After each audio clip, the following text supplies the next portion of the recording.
mama ko po is may insomnia po siya. Tapos before, may mga naiipit-ipit na ugat dito sa kanyang heart. So, ito po yung nakapagpagaling sa kanya. Very effective itong Daily C na ito sa mama ko kasi napagaling niya yung kanyang insomnia. Maganda yung tulog niya pag umiinom siya nito. Once a day lang yun So sabi ko nga sa kanya, dapat hindi once a day kasi ang recommended na vitamin C sa isang tao is 2,000 milligrams.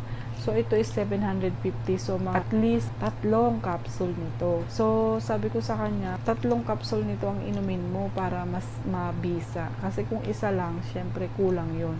Kasi yung katawan natin, we as human, we cannot produce our own vitamin C. So, kailangan natin yung kainin, makukuha natin sa mga fruits and vegetables. Pero, kung hindi naman, kasi syempre ang dami-daming fruits nung nakakainin mo, siguro sumakit na yung panga mo sa kakanguya, hindi mo pa na-reach yung 2,000 milligrams. At saka syempre, mahal din yung mga fruits and vegetables ngayon. So, ito po readily available na vitamin C na pwede nating i-intake. So, kailangan nating uminom ng vitamin C para sa magandang pangangatawan at malayo rin sa mga sakit.